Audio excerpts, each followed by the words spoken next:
Emil Guillermo. Emil Amok to you. Welcome my takeout, my Emil Amok's takeout. We got the tinsel out on the gong. We're decorating the gong because it's getting that time, right? We're talking Christmas. We're talking the holidays.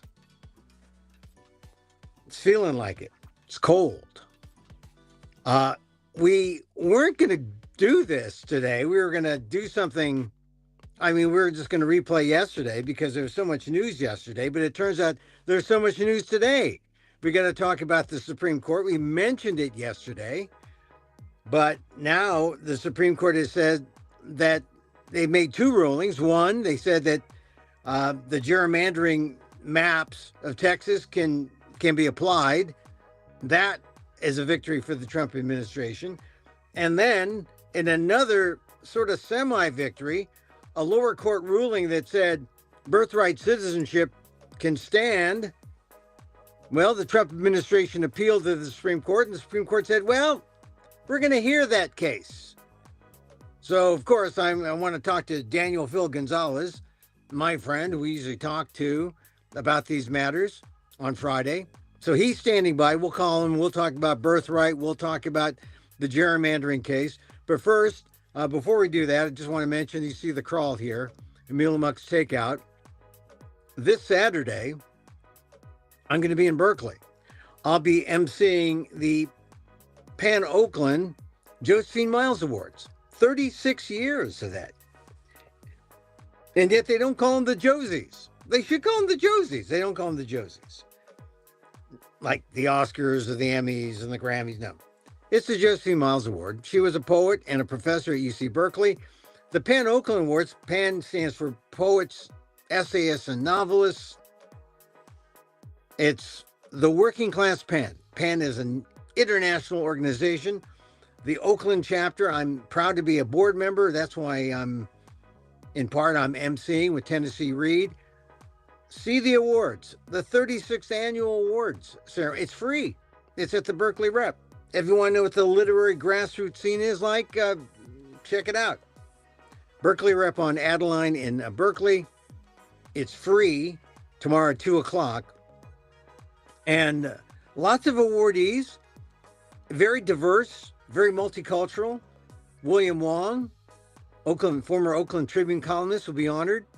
He's going to be honored for Sons of Chinatown, his book from 2024. Some other people there will also honor the late poet Jack Foley, who was a board member, and we'll give him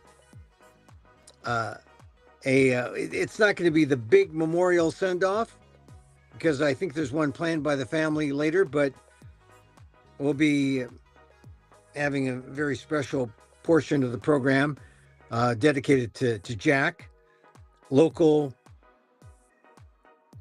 poet based in Oakland, was on KPFA. Other writers there. I know that Joy Reid is not going to be there, but she's being honored. Joy Reid, the former MSNBC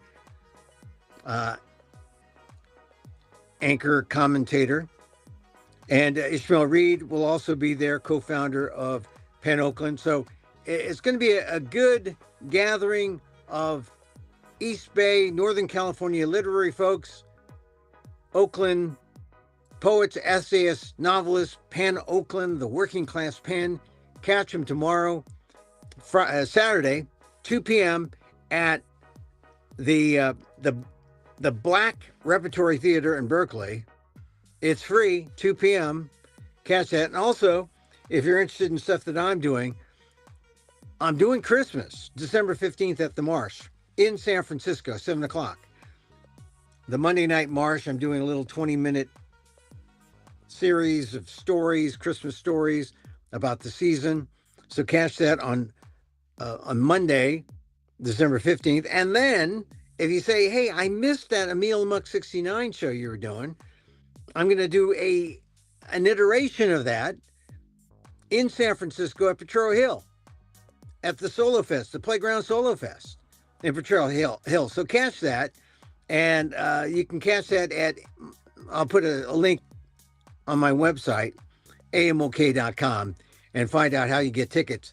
It's it's essentially free, and your ticket is a donation that I believe, you can write off. So what a deal, right? You get to support an artist, you get the freebie from that a foundation gives, and you get to see some live performance, which is the key. Anyway, that's in January. Go to amok.com, my website, and get more information on that. I'll post it later on today. All right, so let's get to the news. When I saw this happen, I said, we've got to update yesterday's show, at least when we talk about SCOTUS and the Supreme Court, because of these two rulings. One on gerrymandering yesterday, it broke late yesterday, and the one today, which said that they would look into the birthright citizenship case. So let me bring on Professor Daniel Phil Gonzalez, Professor Emeritus, Asian American Studies, San Francisco State University, my friend of the show, and also a JD. So you know the law, Dan. You know you've been following the it Supreme stands Court. for juvenile delinquent. Yeah. Oh, well, we know that. We know that. True. It's true. We know that. Well, Dan, I guess it really comes as no surprise that the Trump administration got the Supreme Court to hear the birthright citizenship case. Or was it a surprise? I guess it could have said no, we're going to honor the lower court. But was that really in question? No, because well, if you know the recent decisions, no, it's not in question. If you're just a general member of the public or an interested person in politics and law, you probably wouldn't know. But the most recent decision that had real meaning in terms of the direction that the Supreme Court might go if these kinds of issues were raised, and we knew that they would be raised, you know, because they were raised as as theoretical accusations against the Biden administration. Okay, and that the Rucho case was decided during the first Trump administration, and so you could see the direction that the Supreme Court was likely to go in at that time. And the Rucho case essentially said gerrymandering is beyond. Are we talking birthright or gerrymander? We're talking birthright now. Okay, first no, birthright. this is wrong case. But the birthright direction, they raised that issue as well during the first Trump administration, and they kept raising it again, and it was one of the reasons that goes counter immigration that Trump ran on. Okay. Yeah. So, I mean, he raised it from day one, and just so that we are on the same page in terms of the news. This is from the New York Times. Supreme Court agrees to review Trump order restricting birthright citizenship. And I just want to read the 3-paragraph lead. The Supreme Court announced Friday that it would hear a landmark dispute over the constitutionality of President Trump's effort to end birthright citizenship. To end it, the legal fight stems from an executive order signed by the president on his first day back in office, declaring that children born to undocumented immigrants and to some temporary foreign residents would no longer be granted citizenship automatically. And that has always been the law, automatic citizenship if you were born on American soil. 14th Amendment is guaranteed under the 14th Amendment. Right. The executive order, which was immediately paused by courts without going into effect, would upend the commonly accepted view of American citizenship guaranteed since 1898 that citizenship should be extended to anyone born in the United States. The Times says it could throw into doubt the citizenship of hundreds of thousands of babies each year. And the court has not announced a date to hear oral arguments, but the justices will most likely hear the case in the next few months. A decision, says the Times, would then be expected by the end of June or early July. And wouldn't that be nice for Donald Trump as he celebrates the 250th anniversary of our democracy? And he says, yeah, and we're going to make a change. If you have a baby on American soil, I'm sorry, you're not a citizen automatically. That's right. That that would be quite. I mean, it's long been seen as settled law, not settled. It's because the Supreme Court is butting its head. It's not settled. Three Supreme Court justices Hmm. that were nominated under the first Trump administration all said that Roe versus Wade is settled law, Hmm. and they all overturned it once they were in office, once they sat on the bench, Supreme Hmm. Court. Okay, Yeah. so everybody can claim that it's settled law. It's clear in the Constitution itself, under the 14th Amendment. And so it would either take an act of Congress or an act of the SCOTUS of the Supreme Court to interpret it differently. Okay, and that's what they're going to try to do. They're going to try to interpret the obvious black and white language of the 14th Amendment and say, well, there it's only logical that there be limitations. Who were the people that were intended to be the beneficiaries of the 14th Amendment clause on birthright? Yeah. Citizenship. That's what they're going to do. That's Right. my feeling. The only thing that they Yeah. can possibly do, because if they try to do this via other means, Congress will step up, because I believe that the Democrats will at least win the lower house next year. Now, I've asked the same question here before, and that is, so what? Will the Democrats have the courage, okay, and the political fortitude, right, to the political force to do what's necessary to attack these changes that are being made by the Trump administration in short in short time, and this Mhm. very quickly? They've done this, and it's all in Project 2025. Yeah. People Hey, now, not Dan. there. He's not doing it. Trump himself denied it, says I don't have anything to do with it. I don't even know. I never looked at it. I will believe him when he says I never read it, because he doesn't read anything. Yeah. Comics Illustrated is, That's about that's it. too much for him. Well, could we see the same thing happen with birthright citizenship happen, or what's happened with abortion happen in birthright citizenship, meaning that it gets kicked back to the states and each state can decide how they view this? I mean, but although states can't do that because they No, don't no, they can't get grant citizenship. that's right. That is not a state power. It's an exclusive federal power, Yeah. So it's got to be Congress or the Supreme Court, and and the that's it. Supreme Court will do it faster. And Yeah. I can guarantee you they're going to put some limitations on birthright citizenship. Well, right now you have three. They didn't have a formal vote, but they had three Dissents. justices. They Yeah. had Alito, Thomas, and Gorsuch voting on the side of, yeah, let's review this. And then you had Kagan, Sotomayor, and Ketanji Brown Jackson voting on the side of, you know, why are we going forward with this? They were dissenters. Um, and if that's the case, it looks like we have 3 and 3 known.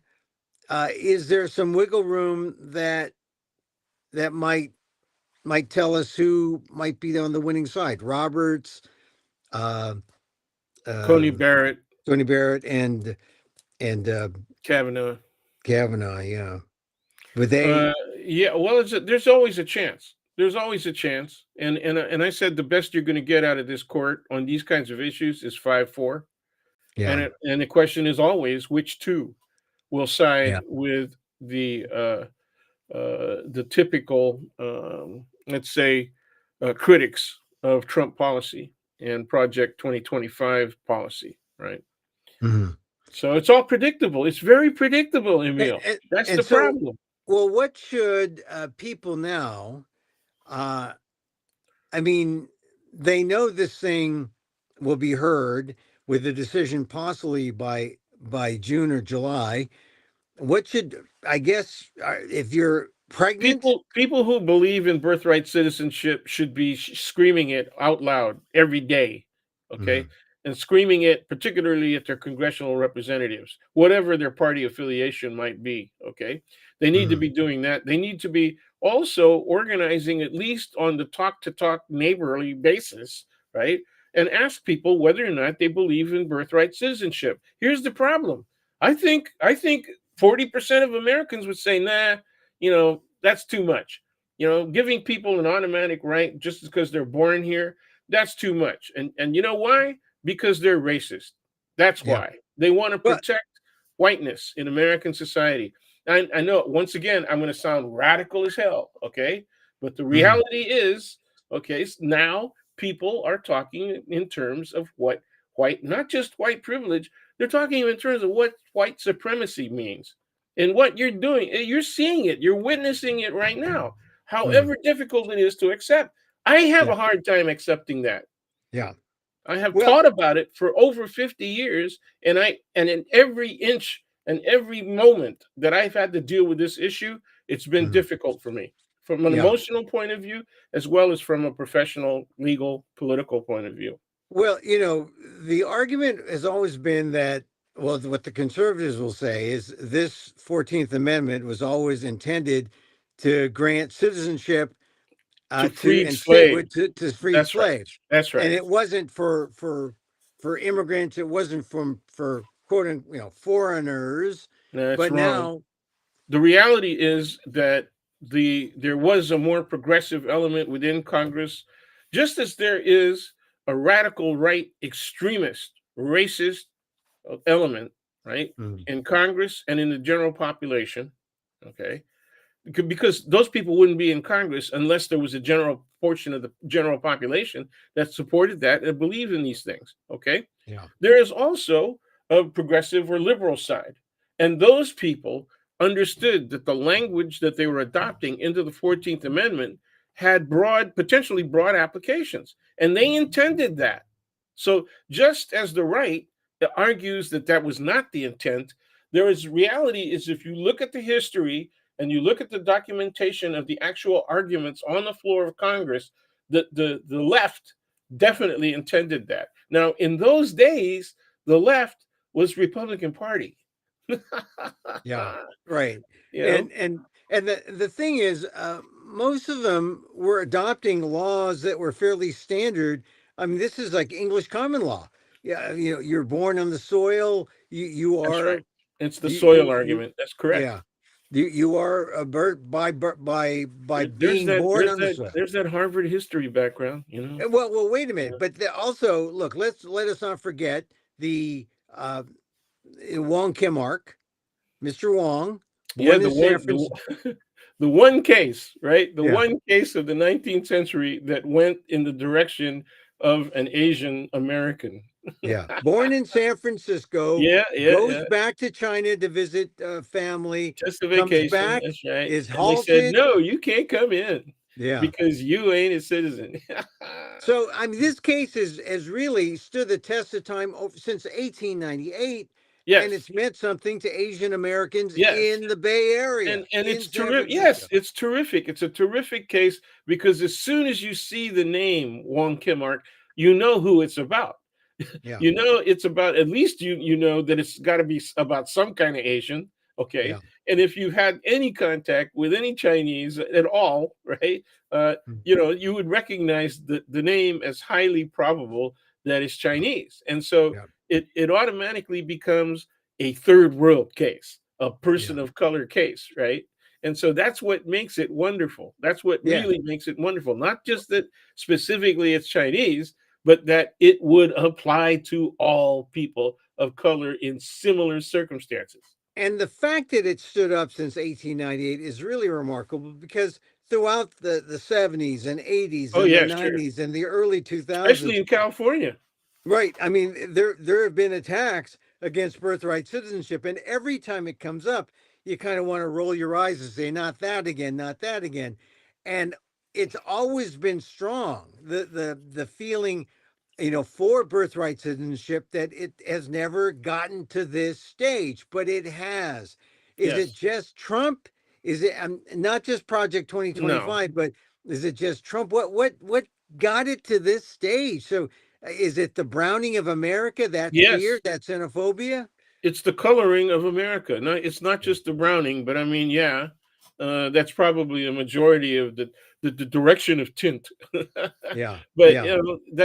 that is it right there. But it's not only that it's turning. See, when you say the browning of America, that raises not just a racial, perspective. It's a color line. Okay, it's Mhm, clearly a reference to color.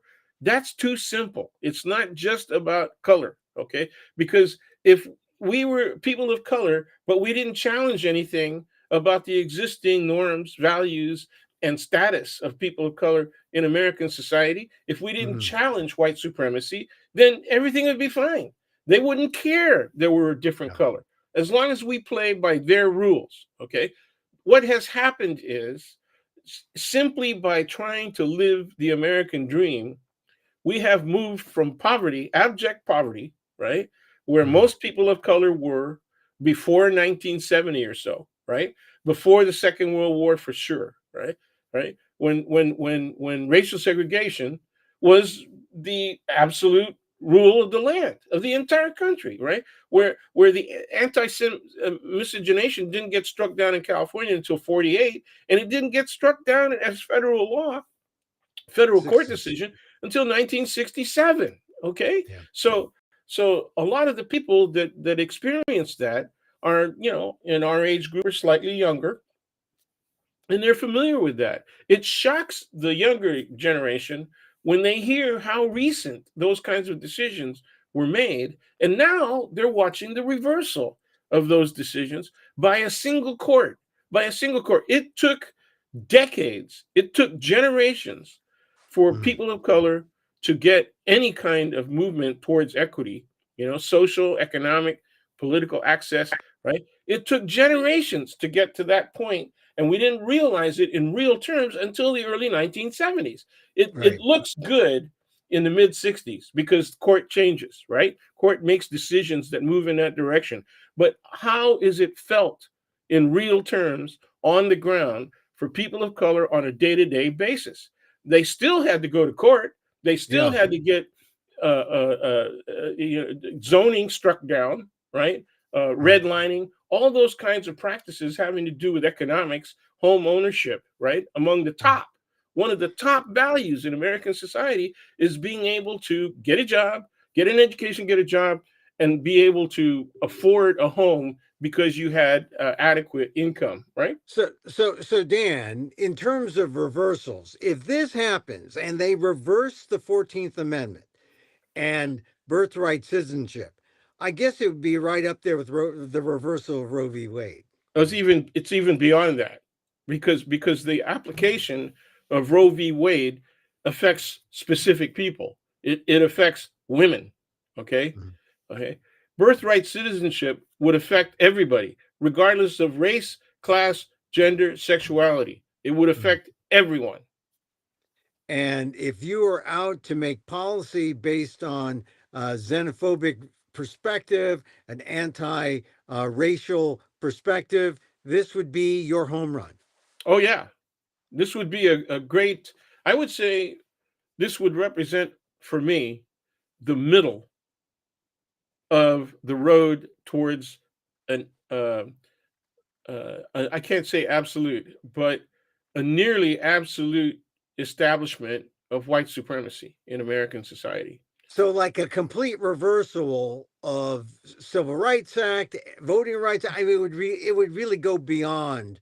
Yes, And if you were talking about a regression, a yes. regressive society, a regressive America, this is it. We're in it, and this is the We're home about run. halfway there. We're about Yeah. halfway there. This would to me represent about a halfway movement. Now, you also said that the court could just say no. This is a state's issue, and let the states decide. That might not apply to birthright, but it could apply to other cases, right? Yeah, because The, the, only the citizenship. resistance, Yeah, yeah, the only resistance to citizenship. civil rights, the resistance to the Civil Rights Act, the resistance to all kinds of civil rights oriented changes that were made Mhm. beginning with, Wonka Mark, right? Yeah. Beginning with that, okay? All of those changes that occurred gradually, right, through state Supreme Court decisions, usually California Supreme Court decisions, right, leading the way, uh, uh, and later Supreme Court decisions following the Civil Rights Act, right? Uh, those things could can easily be reversed by this Supreme Court. Those things can easily be reversed by the Supreme Court, and there's nothing that can be done about it except by action of Congress. And then, even if Congress acts, even if the Democrats win both houses, Mhm. and even if they present very, very, very aggressively policy changes reflected in new law, right? New bills, the president still has to sign off. Oh yeah. So there you go. So even if they win everything except the presidency in next year, okay, in November of 26, he gets to sign off. And so And then the question is, how the hell are they going to be able to get this guy impeached? And the only way that will happen, right, is if Republicans play. Right? I don't think they're going to do that. I yeah. think a lot of these people in so-called red states, they know that MAGA influence, however dwindling it is and however weak it's becoming, right? It's still Yeah. going to be enough to keep them out of office. It's still going to be enough to end their political careers. So they're riding it. They're riding with it, pro They, MAGA they right to have the to. They end. don't have any choice if they want to stay in office. See, there was some hope with the Epstein files and the rejection of Trump Uh, there, and maybe even with the quarter term vote that it looks like people were talking about Trump's numbers, his approval numbers are so low. He looks down and out. But then you take an issue like this that comes up that the Supreme Court, well, I think the key is as long as he has the Supreme Court, he's got a lot more power than people think. and how often have I been saying that? Yeah. Oh yeah. I just our last conversation, our last Yeah. two conversations, I said, look, you can forget about thinking that the Supreme Court is going to do something different. You follow the pattern that they have established, okay? And you damn well ought to presume that that's the direction they're going to continue to go in, okay? Yeah. And only then will you start to think of ways that you can combat this. You got to stop thinking that you can hope romantically that the Supreme Court is going to do something right. All right. So, what people listening to this? They're people of color. They're Asian Americans. Um, they're alarmed by the taking away of this right. What should they do? Is it Congress they need to lobby, or their friends? What Yes, can they do yes, both, practically? all of the above, all of the above. Okay, I don't think we're ever going to get them to. I don't think we're ever going to convince them to stop watching whatever they're watching that Mhm. validates the Trump administration's statements and positions and actions on any of this stuff. Okay, Yeah. what they're looking at is either an omission of the actual news, the actual actions, right, Mhm. of Trump and his entire administration. Okay, or they're seeing outright contradictory propaganda. Okay, Yeah. absolute propaganda. It's lies. Did you see Yeah. Tom Cotton? Did you see what he said today And about no, the Venezuelan? Okay, he said what I saw were two guys that were standing on the hull and wave, and one guy was acting like he was sunbathing. He actually said this. Said, and he took and his that's from T-shirt off. and that's Okay, from film, old film or something. no, it was actually what he described that select group of Congress people were Mhm. able to see right in a closed session. Okay, Yeah. and so he was saying. Now I'm thinking these guys hear an overhead aircraft, and when they got shot down and they're still alive, right, and the boats flipped over, and the guy took his shirt off because he's saying we surrender and please rescue us. That's my understanding of what the in all probability this guy was doing, and they Yeah. shot him anyway. Yeah. They They were shot him looking for four help. times. All right. The So, admiral's in trouble. I'm going to tell you right now, he's in trouble. well, I cannot imagine how this guy. No, wait, I take that back. I can't imagine how this guy must feel. I well, mean, he he he's already done. he already he already got thrown under the bus. But this Yeah, now but he's we're got to get convicted of something. That's yeah the next question, right? Is there going to yeah be a oh yeah military tribunal, right? yeah And how right far are they going to go? Are they going to pull a Milai, decision? Oh, and another one of the things that irritated the hell out of me is that some of the commentators and hosts on the talk shows, the panel shows, right? yeah. They're saying my lie, my Yeah, lie. I mean, they don't know. Yeah, it's a generational thing. It's like if you mention the Vietnam War, it's like you're practically talking about World War I, and it's sad because I've seen only one commentator really responsibly mention My Lai and what it meant and how what is going on in Venezuela is on the level of My Lai because yes. it was a war crime. And back then when the when the verdict came down on Cali, there was an understanding about where American ethics were in terms of war, and Cali Well, was yeah, a you're right. villain. You're right. You are right. And that was on the conscience of all of the people who served during the Vietnam era, whether or not they actually served in Vietnam. Okay. The thing is that let us not forget that that's as high as it went in terms Yeah. of actual convictions and punishment by imprisonment. Right. It went only as high as Cali.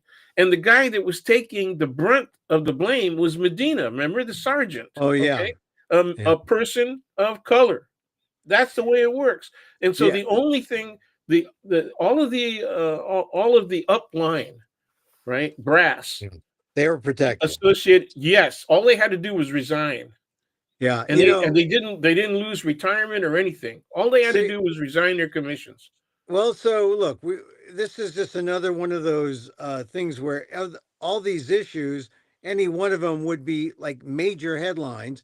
We're still Yes. talking about the Venezuelan boat, and now Yep. we have the birthright citizenship, which should be even more alarming because it goes right to the Constitution, up to overturning the Constitution. But we have the third thing we were going to mention. We talked about the Venezuela boat thing, so that snuck in there. But the other issue we're going to talk about was the gerrymandering Yes. decision by the That's Supreme Court yeah. that was late yesterday, but Yep. essentially it said Texas, your maps are okay, go to it. And what does that signal? It's a victory for Trump, victory for the Republicans. What does that In signal all to of the the red states, Democrats? all of the red Yeah, states have a choice now. All yeah, of the red states, the states that have a majority of Republicans in their legislatures, they mm, have a choice now, and it's not a simple choice. That's the interesting thing, right? First of all, let's dispose of the nearest decision, made by the Supreme Court on gerrymandering, and that was the Rucho case, mm, Rucho versus Common Cause. mm, I don't know if people, that rings a big bell for us, right? You and I. yeah, Common yeah, Cause is a nonpartisan approach. mm, It doesn't mean that there aren't any Democrats or Republicans involved in Common Cause. What it means is there are people who are partisan, there are people who are independent of the parties, right? But they all belong to Common Cause, and what they want is they want fairness in the system. Okay, and so Rucho was a right winger and from North Carolina, is my mm, recollection, and a very red state, right? And so he took actions against Common Cause and said it should be legal for them to gerrymander at will. And in this decision, the Supreme Court said, well, you might not like. I mean, they actually discussed it in these terms. It, yeah, it might seem unfair or unethical, and but it's not unconstitutional. We can't touch it. The federal courts cannot make these decisions because it did, and here it comes. It's up to the states. The states can do it. yeah, Now, remember our history, right? What mm, was states' rights used to do for over 150 years? States' rights were set. Anything moved towards the treatment of people of color. Native Americans, for example, right? Uh, People of Mexican descent, you know, Mexican immigrants, all of that stuff, all of those kinds of decisions that were resisted from the right were all done on the basis of states' rights, all the way up to and including the Civil Rights Act, right? The Yeah. Voting Rights Act, and everything after that. So States' yeah, rights, states' rights, states' rights. it was the justification for the Civil War, right? I mean, Yes, yes. and so what we have here, even though it may not seem as direct as birthright citizenship, which would overturn the 14th Amendment, we have something that is A very, section of the 14th Amendment, yeah, one section of the right, 14th well, a Amendment, section but of it, right. it's the first section, right? Yeah. All persons. Oops, what happened? Hello? Come back, Emil. Oh, there he Oh, is. there He's he back. is. Yeah. But Yeah. that's the real threat here. And it happens in every state. Maybe they think you weren't born here, or What? maybe they think I wasn't born here. Whatever. Okay. Well, that this is the thing. How far back on birthright citizenship? How far back will they go? Yeah, that's Will they right. go back? Will they go back? Retroactively. It's for undocumented Yeah. and people who aren't citizens. But would they go back and Yeah. check every second generation person? They want to render us truly un-American. They Yeah. keep saying things that are un-American. The left and the right both accuse each other of being un-American, and I keep saying, "Will you please stop saying that? Because all of the stuff that we're doing is American. If you're Yeah. doing it, it's American. You know, if you're putting people in jail, if you're handcuffing people, even though they're screaming, 'I'm an American citizen and my ID's in the car,' and all that, right? And then they don't release them for a couple of days. Recently they released a woman. See that woman that got busted in Scrubs, Uh, because they were after her boyfriend or something because the car was registered in his name, so they were looking for him.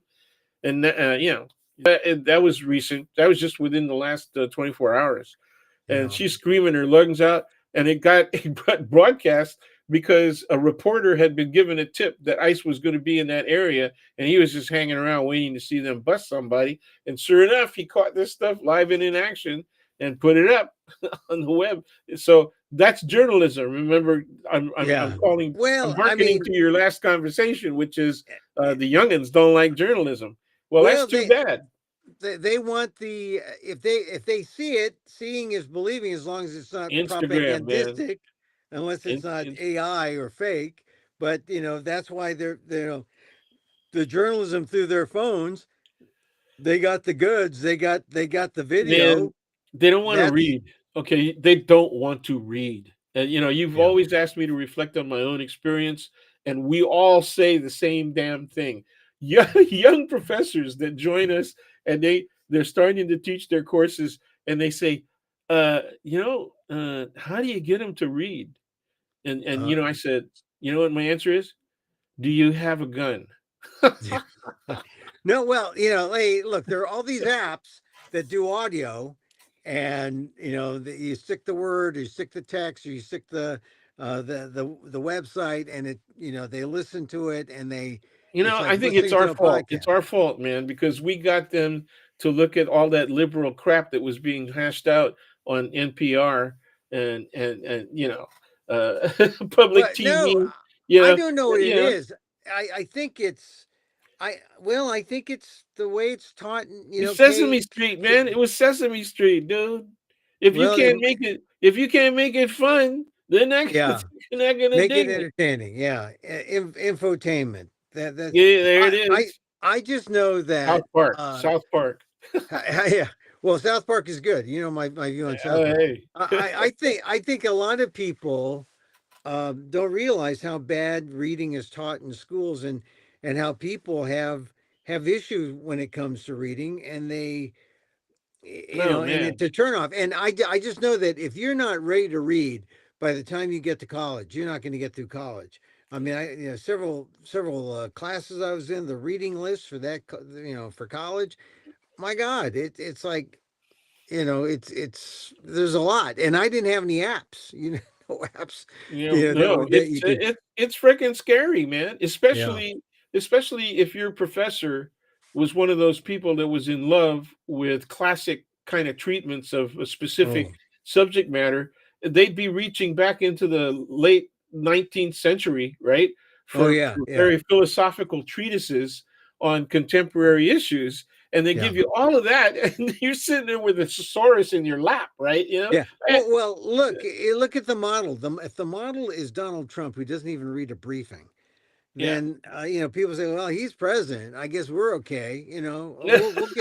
We'll get Classics Illustrated comic books, and we'll be fine. We'll read, one. That's the irony. The irony is that print media got wiped out. Daily newspapers got wiped out because they lost advertising, right?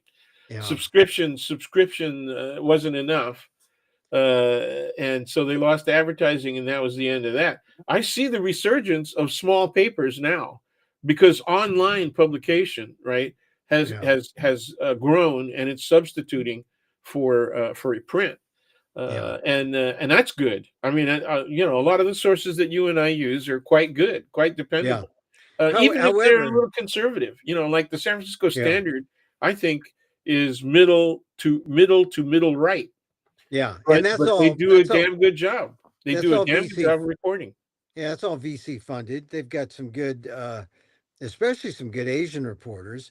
But right. I'm glad we sort of veered on into media because that's sort of the other big news story of the Well, day. yep, That Netflix merger.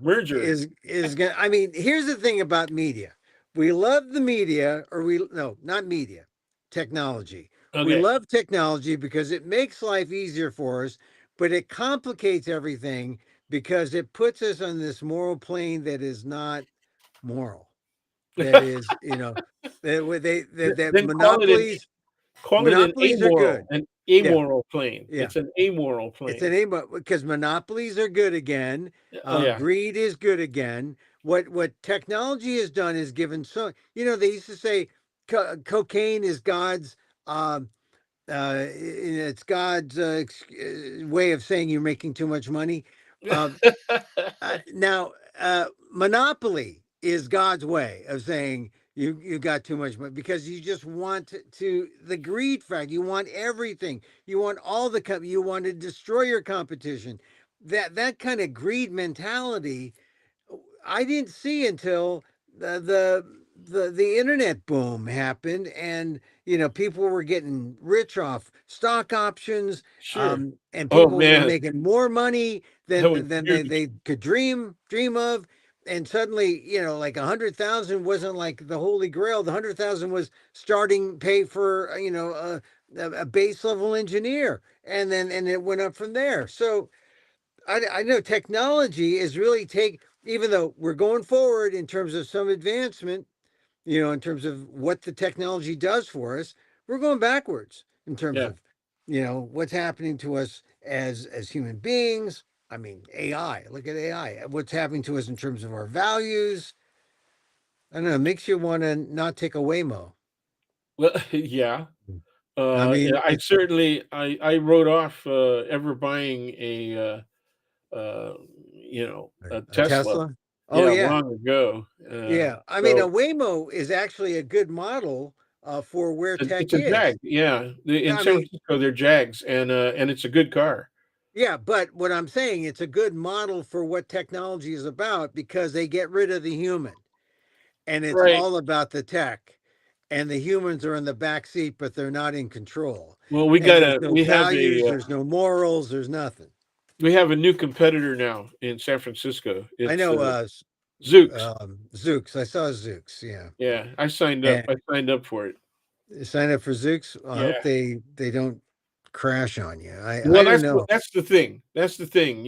I see it as like if you're just running around the neighborhood, you know, or you got a cheap parking space at a cheap lot that's like a half a mile or so away from your destination, right? Yeah. Then Zooks is cool, right? Yeah. But there's a whole lot of glass on that thing, and I don't know how it's going to hold up, if there's Well, an impact. yeah, the thing is these the model is that they learn, right? They learn the next move just like AI learns the next word.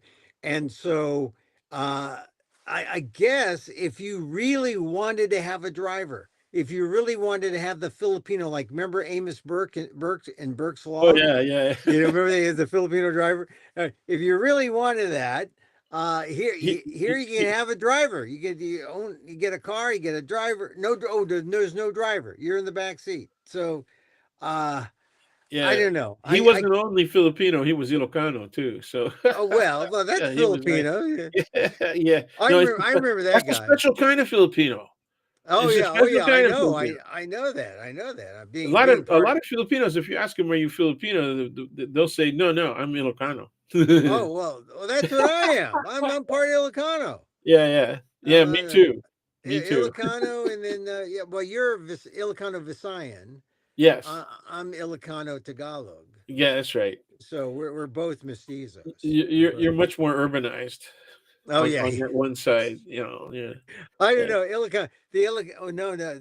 Well, Tondo on the Manila side, That's pretty and urban, yeah, and Ilocos on right? the That's right. Wag on the Ilocos Lawag. side. Yep, we got Lawag, relatives in Lawag too. Lawag. I mean, we might find out we're related after all sometime. But Yeah, anyway, yeah, maybe, yeah. uh, So Dan, Lawag and Pawai. I got people from in Lawag and Pawai. yeah. You know, I've never been to.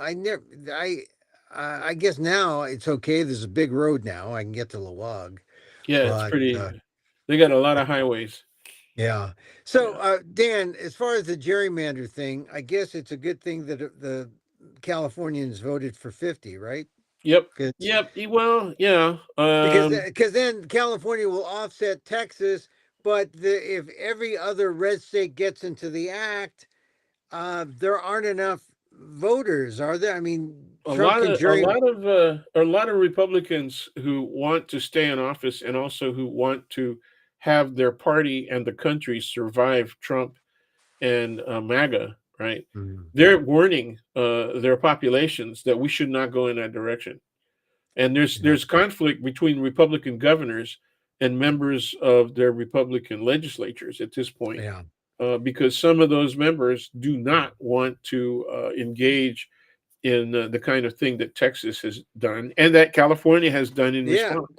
Yeah, it's not a necessarily the right path to just gerrymander the That's hell right. out of your state and essentially rig it for the Republicans because it may well I mean there will be limits, right? I mean how often you're supposed to do it every 10 years, That's right. but if you can replace maps every 5 or Well, maybe that's every what you they're do it doing, right? every session Well, you the key to the SCOTUS decision is that I gave the very short final decision and Mhm. at least on allowing Texas to use this, but they said that it could be revisited, right? So they kind of left a little bit of an opening. The thing is, the rationale was that it's partisan act. It's a partisan act. That's what they were saying. And so, as a partisan activity, the decision for them that they took, right, to change this Mhm. was really about partisan. And the argument against that in Was Texas race. was it's race. And all Yeah. you had to do was look at who's affected, right? Yeah. And so, de facto, right, racism was clearly demonstrated, and the district courts, right, said that's unconstitutional. Yeah, yeah. I'm glad you brought that back because I think just talking about gerrymandering sometimes well the Supreme Court said, "Hey, it's a partisan thing, it's not a race thing, so it's okay because we don't do anything on the basis of race anymore in America, right? Yeah, right. We're colorblind. We should be colorblind." That's why we got rid of Section 5, right? The Yeah. civil Yeah. of the Voting Rights Voting Act. Rights Act. Yep. Yeah. Yeah, well, that's the thing. I mean, nothing is settled. Everything is it's a perpetual argument, and that's politics, right? Because the Well, politicians need jobs. it's politics that is reflective of social condition. Yeah. And that social condition, unfortunately, includes people who believe in the superiority of one race over others. Well, that's true. I mean, no matter how many Ketanji Brown Jacksons, Sotomayors, Clarence Thomases, You Well, have on the how about no matter how many South Asian doctors are at the top of the field, oh yeah, uh, are the consultants, right, to everybody about every area of medical professions. yeah, How about the supernumerary Filipino women in nursing and some men as well? yeah, Uh, the Asians all over pharmaceuticals, right? yeah, Including being in positions not only in the science end of pharmaceuticals, but in the administrative and also office holding end of of the. I'm surprised that we haven't seen major pharmaceutical companies established by Asians, right, yeah. to Well, this compete is the directly. thing. The people of color are in all these areas, That's and the then problem. and then they almost lose their color. They become white. I guess, but they don't. They're not really white. I mean, the guy at Google is South Asian. Is he white? No, Well, but I don't see. Are you meaning that they could become white in their own personal attitude, or in their they're perception? seen as white. Okay, Seen they're as white. perceived, right? Okay, Yeah, that's perceived. I right. mean, No, they're does not. he become? They're No, not. They're they're not. not. See, I They're mean, not. because if he gets, I mean, Sushar, what's his name? Sushar Pindar or something. I Yeah, forget something his like that. name. But Pindar I is his mean, last name. Yeah, is it Pindar? I think it is. Yeah. Sushar. Anyway, I mean, he's a smart guy, but if he's in a walks down the mall and he doesn't have his Google T-shirt on, you know, uh, is our Pinchai, pichai, pichai, peach eye. Oh, that's a pichai. peach. Oh, that's a Filipino vegetable. That's right, pichai. Sure, peach eye. Peach. So it's a dark green, leafy green. And as a vegan, you should take great Oh pride in yeah, knowing that. yeah. All right, peach eye. Eat You your know, peach eye. But all right, this so is really, yeah, good stuff. Good If stuff. peach eye walks out without his Google T-shirt, does he get harassed, or does he say, Oh yeah, "Yeah, I'm I sure he think he's. would." Oh yeah, so I mean, this is the thing. without. No matter how much money you make, no matter how many people you employ, no matter what your issue, if you're not, uh, you know, I mean the Well, standard is skin color, he's a he unfortunately for him on the skin chart, you know, he's definitely a darky. and I mean, there are light skinned Indians. There are light skinned people of South Asian descent, yeah, just like there's light skinned Filipinos, yeah. right? And so light skinned African Americans, right? And so you can pass a little more easily, or you're less likely to be set upon by some attacker, whether they be attacking on with governmental authority or simply as someone who is angry, at people who look like us. Hey, look, we owe Sundar Pichai an apology for screwing up his name. So Yeah, what he's a I billionaire, and I we kind of we put the first letter of his last name with the and substituted it as for the S in his first name. I see. So we weren't that far off. All right, Okay, so we knew that I there was an apologize. undar in there I somewhere. apologize, and We got two syllables right the first time yeah, around, man. but there, he's a prime example of a guy who is clearly head and shoulders above. But how is he seen socially in the world? In Yeah, and yeah, when push comes to shove, right? I mean, I yeah, yeah. remember when Joe Morgan. Remember the baseball player Joe Morgan, Oh who yeah, he was, wealthy baseball player, broadcaster. He got harassed by police. They didn't care who he was. They saw him as a that's black right. man, and that was one of the things where the lesson was doesn't matter how much money what kind of pile of money you stand on, you're still seen as a person of color if the standard in America is white supremacy. So There it is. And like I said, I'm going to sound radical as hell again mm, when I say that that is the element that has gained great strength. yeah, And even though they have limited representation in terms of people who actually are willing to act on that level of commitment Yeah. to white supremacy, the reality is that we're going to be subject to attacks, and we have to be careful about where we go on the street. I always say people, we're really lucky, those of us who live in the Bay Area, because the likelihood of those kinds of attacks is lower than it is in other parts of the country, Yeah.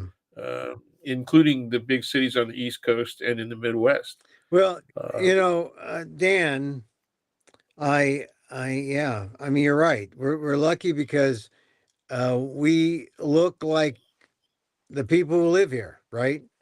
And that's one of the issues. yeah, The other thing is that um, the the commitment to racial ideology or racist ideology isn't as strong in this immediate area as it is elsewhere. You don't have to go far though. yeah. If you head up north on 5, you get into the area that was called Jefferson. Oh yeah. Uh, and there's big American flags on the entire side of a barn up there. And I remember in the 70s when I was on my way up to Washington with a friend who wanted to attend the college up there, Mm. they flew Confederate flags. Yeah. Yeah. Oh You know, yeah. Here in California, they do that. yeah.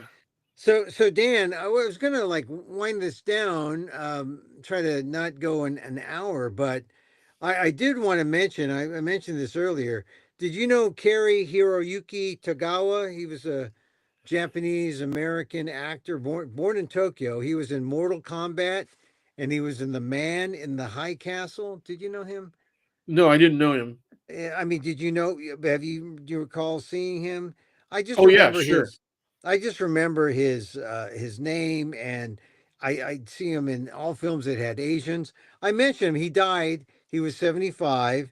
He died in Santa Barbara. And here's the thing: film roles in TV, movies.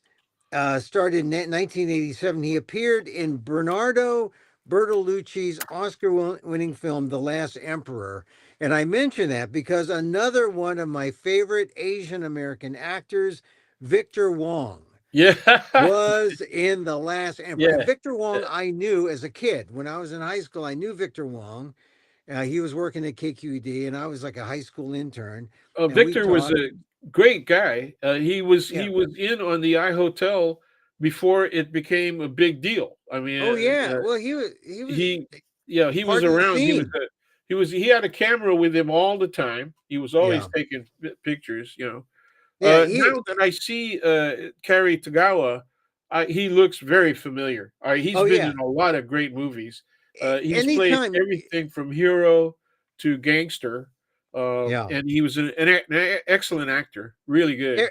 Every time you want an Asian in a movie, there's a list, right? There's a short list of Asian Sure, actors. And back when Bertolucci was doing his thing, Kerry Tagawa was there, and the Joan Chen, the Asian women, they're sure, right up there. Wayne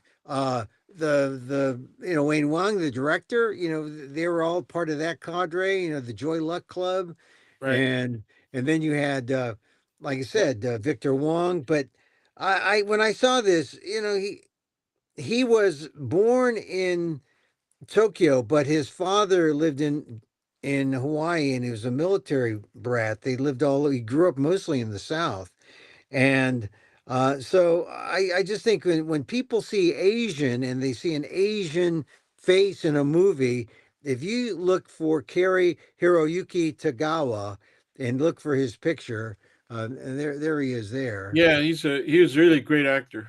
You'll say, hey, yeah, that's the Asian guy. That's the Asian guy. Wow, he's two And years younger than me, and he's also a Libra. oh yeah, yeah. Well, that's the other thing. I wanted to mention him because he's not that really all that old, really, when you think about it. It's just that he doesn't say what he died of, but he died with his family around him. And Yeah, now you it's a made me curious about a little more detail in his life because there's some interesting things here. What yeah, I'm looking at says that he converted to Eastern Orthodoxy in 2015, and acquired Russian citizenship in 2016. Wow, I didn't know that. Yeah, well, we're gonna have to check this out. But yep, Well, that's maybe he was CIA. I don't know. I don't know. It says he eventually began an acting career at age 36 after being a celery farmer, limo driver, pizza supply truck driver, and photojournalist. And he said in 2005, the good news for Asian actors in Hollywood is that it's better than it's ever been. But the bad news is that it hasn't changed that much. I mean, that's the thing, true. man. That's I true. mean, as someone who is on the low level of showbiz as a, comedian, solo performer, theater performer, I'm not looking for fame and fortune. I'm just looking for expression. But if people are out there looking, I was noticing just a couple things. I'm following an actor, Asian actor. He said, "Finally, 15 years, I finally booked a sitcom." He's on the Reba McEntire sitcom. Another, and then Lucy Liu did an interview with a publication saying, "Oh my God, I'm having a hard time financing this film, and I've been held back because." Yeah, I'm Lucy Liu. I'm famous. It's hard being an Asian American actor. Hard being an Asian American actor. So anyway, rest in peace, Carrie Tagawa. Yeah, Carrie great actor, Hiroyuki great Tagawa. actor, great face. Well, Yeah. he's got. All right, Dan. That's it for us. Hey, thanks for coming on to talk about the Supreme Court, birthright citizenship, and also gerrymandering. And Yeah, it's neither of them are looking good, dude. So yeah. it All right. saddens me that we have to talk about these things this way, but people have to understand that it's going to take a lot of work, and you're going to have to pay attention. And you have to get good facts and make decent decisions, and then act on those decisions, even if it's only to just talk about these issues in a fact-based manner with your friends, neighbors, family.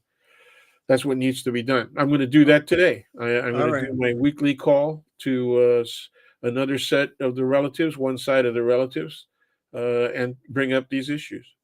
All right. All right. Well, listen, Dan, I appreciate you always coming on. Daniel Phil Gonzalez, my friend, Thank you. Professor Emeritus, College of Ethnic Studies, San Francisco State University, Asian American Studies Professor Emeritus. Thank you, Dan. Have a great weekend. Say hi to Linda. You Take too. care. You too. And regards to the whole family. Yeah. Hugs to Kathy, please. Yeah. All right. Thank you, Dan. There he goes, my friend.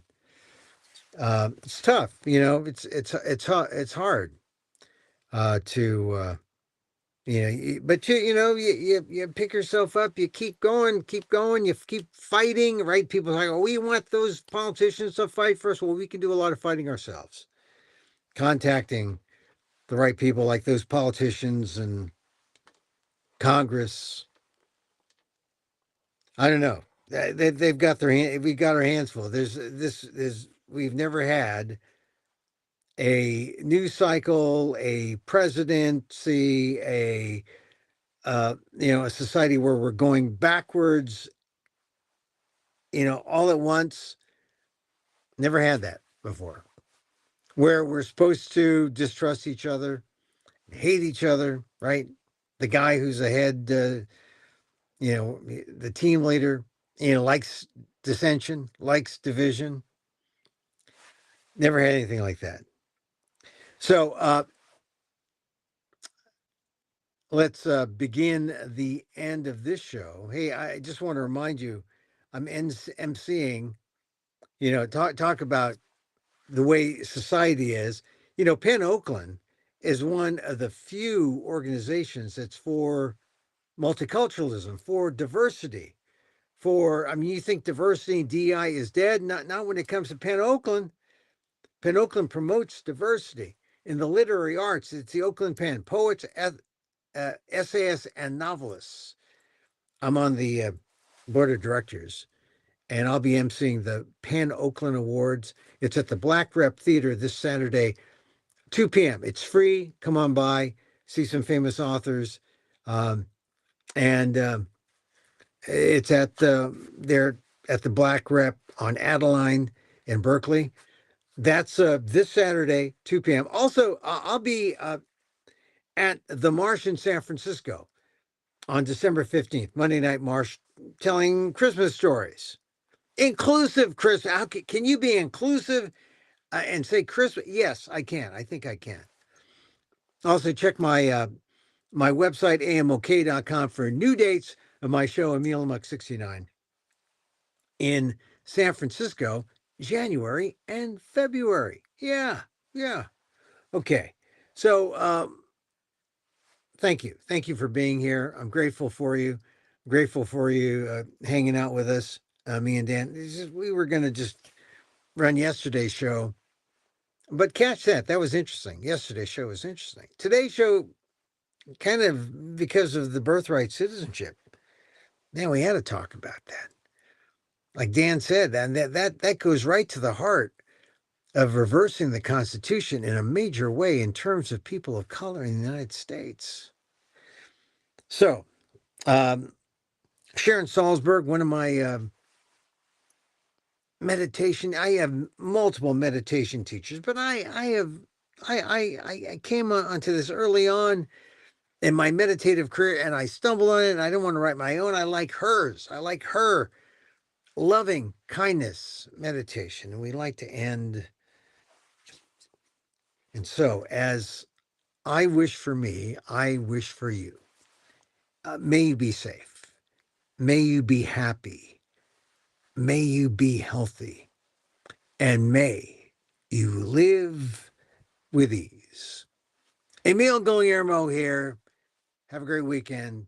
Look over episode 926, this one, 925. Check it out on YouTube. YouTube at Emil Amok 1. Till next time, mahal